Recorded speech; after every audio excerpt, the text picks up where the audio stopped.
మౌనిక డీలో అవకాశం వస్తే వెళ్తావా? ఖచ్చితంగా వెళ్తా. ఛాన్స్ వస్తే ఎవరు వదులుకుంటారు? ఆల్రెడీ మీరు డీలో ఒకసారి వెళ్ళి వచ్చినట్టు తెలుసు.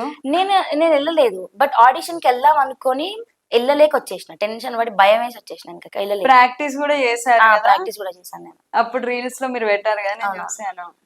ప్రాక్టీస్ చేశాక కానీ వెళ్ళలేదు. ఎందుకంటే భయపడి వెళ్ళలేదా, లేకపోతే నేను చెయ్యలేను అనుకొని బ్యాక్ వచ్చేసి? నేను చెయ్యలేను అనుకొని భయపడ్డా. ఎందుకు అని అంటే, ఇప్పుడు ఫోక్ ఇండస్ట్రీలో అయితే మనం ఒక 1 minute చేస్తాం, 30 seconds చేస్తాం. అక్కడికి వెళ్ళి 4-5 minutes కంటిన్యూగా చేయాలి. సో నేను అక్కడ చేస్తానో లేదో అనే అంత నాకే లేదు. ఫస్ట్ కాన్ఫిడెంట్, నా మీద కాన్ఫిడెంట్ నాకు లేదు కాబట్టి టెన్షన్ తో వచ్చేసి అసలు ఎవరికి కాల్ కూడా చేయలేదు, లిఫ్ట్ చేయలేదు, అసలు ఎవరికి కూడా ఇన్ఫర్మేషన్ ఇవ్వకుండా వచ్చేసిన. మళ్ళీ ఇప్పుడు అవకాశం వస్తే వెళ్తావా మరి? వెళ్తాం. వెళ్ళి అప్పుడు కూడా భయపడి వెనుకకు వచ్చేస్తావా? లేదు, అప్పుడంటే ఏదో అప్పుడు ఏం తెలియదు నాకు. ఇప్పుడు కొంచెం మైండ్ మెచ్యూరిటీ ఉంది కాబట్టి ఇప్పుడు వెళ్తే పర్లేదు.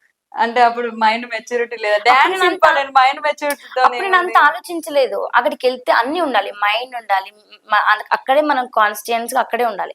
మనం అన్ని ఆలోచించి అక్కడికి వెళ్తా అంటే కష్టం కదా. డాన్స్ అంటే డాన్స్ ఒకటే చేసుకొని అక్కడికి వెళ్ళాలి. ఓకే.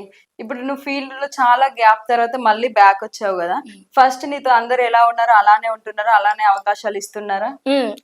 అప్పటికన్నా ఇప్పుడు ఇంకా మంచి రెస్పాన్స్ ఉంది. అప్పుడు నేను కొంచెం నాకు తగ్గిపోయిందేమో అని చెప్పేసి కొంచెం అలా ఫీల్ అయ్యాను, కానీ ఇప్పుడు మాత్రం చాలా బాగుంది రెస్పాన్స్.